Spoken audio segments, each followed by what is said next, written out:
बच्चों, आप प्रतिभा पांडे की कहानियाँ सुन रहे हैं। बड़े भी सुन सकते हैं उन्हें कोई रोक नहीं है। तो एक दादी थीं मेरे जैसी, लेकिन वो बेचारी एकदम अनाथ थीं, उनका कोई नहीं था।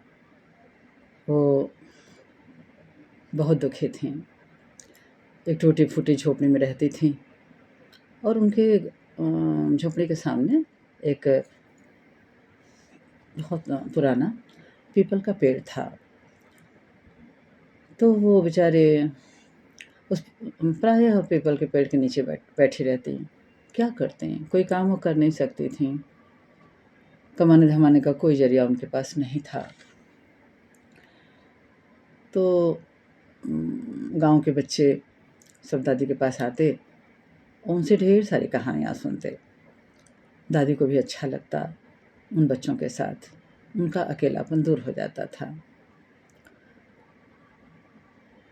तो उन्हीं बच्चों के यहाँ से किसी की माँ कभी आटा दे देती, किसी की माँ कभी कोई चावल कुछ दे देती, कुछ ऐसे ही करके उनका काम चलता था।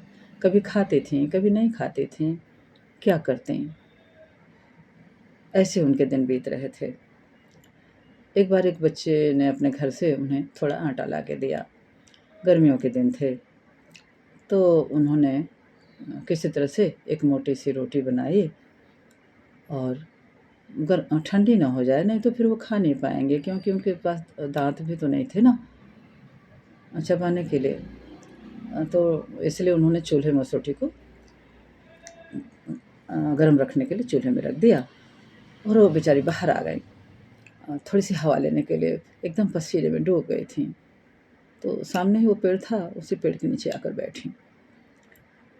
थोड़ी-सी हवा ले रही थीं, तब तक एक न जाने उस पेड़ पर एक दुष्ट बंदर कहाँ से आ गया। अब वो बंदर, जब उसे रोटी की गंध तो लग गई, जब दादी बाहर आ गईं, तो चुपके से धीरे से घुस गया और रोटी लेकर के पेड़ पर चढ़ गया। बेचारी दादी, उन्होंने उसको रोटी खाते हुए देखा, लेकिन वो कुछ नहीं कर सकती थीं। उस दिन उन्हें भूखे पेट ही रहना पड़ा। चलिए, वो दिन तो बीत गया बेटा। अब देखिए आगे अगला दिन फिर उन्होंने वही काम किया। एक रोटी बनाई, चूल्हे में ढका कि गरम रहेगी और फिर बाहर थोड़े-से पसीना सुखाने के लिए आ गए। अब की बार उन्होंने दरवाज़ा लगा दिया था, बंद कर दिया था। अब बंदर तो बंदर, अब एक दिन उसने रोटी खा ली थी। अब फिर वह पता नहीं कैसे उसने दरवाजे की सांकल खोल ली धीरे से, सिटकनी जिसको आप कहते हैं। फिर वो अंदर घुस गया और रोटी लेकर के फिर वो पेड़ पर चढ़ गया। अब आज तो दादी एकदम रोमांसी हो गए बेटा। पहले ही वो 24 घंटे बिना खाए थीं। खैर उस दिन भी उन्होंने भगवान का नाम लिया, हे प्रभु जैसी तुम्हारी मर्जी।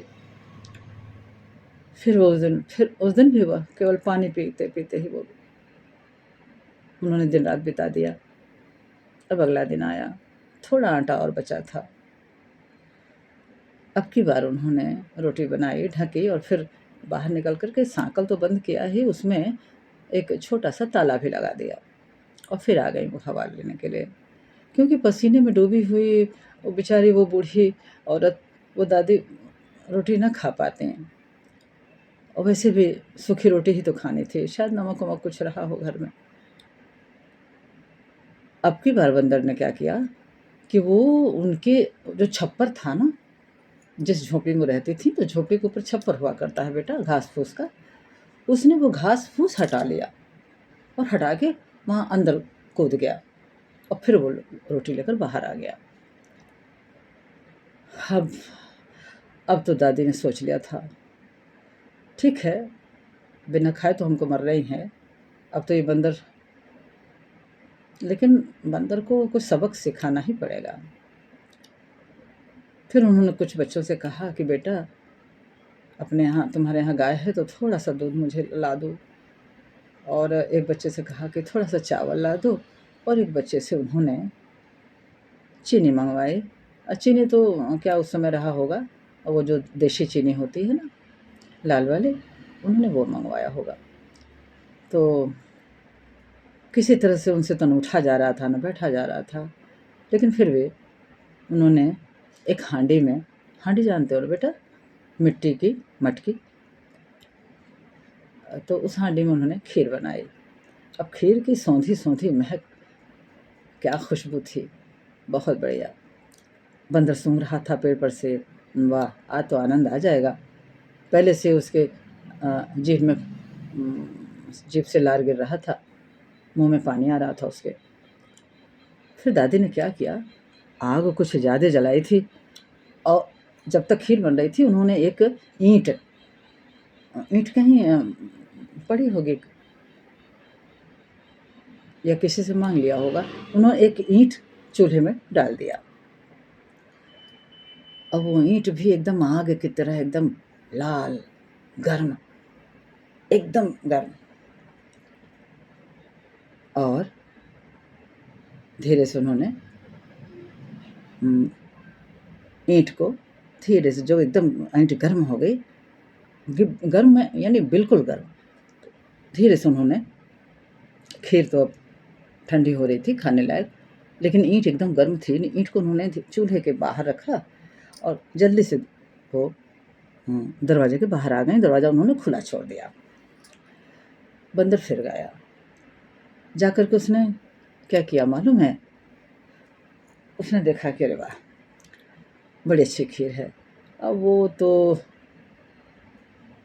दादी तो भी हवा लेंगी, और तब तक तो मैं चट कर जाऊंगा, क्योंकि हांडी उठा के वो नहीं ले जा सकता था पेड़ पर, झोपड़ी के अंदर से।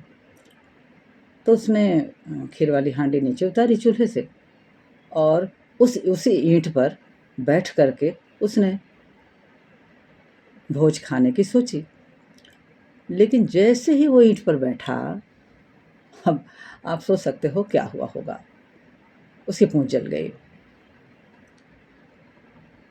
और इतनी तेज चिल्लाया वो, और चिल्ला करके वहाँ से इतनी जल्दी 9-2-11 हो गया कि कोई देख भी न पाया, और फिर वह कभी उस पेड़ पर नहीं आया।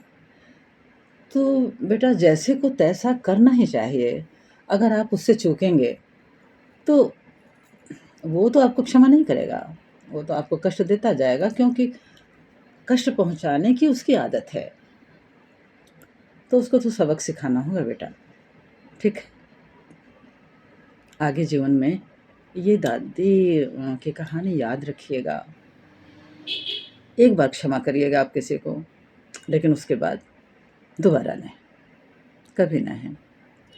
कैसी लगी प्रतिभा पांडे की कहानी, बताइएगा, लाइक करिएगा, सब्सक्राइब ज़रूर करिएगा बच्चों, ताकि मेरी हर कहानी आपके पास पहुंचती रहे, आपके माता पिता के मोबाइल में, और वो आपको सुनाते रहेंगे, ठीक है।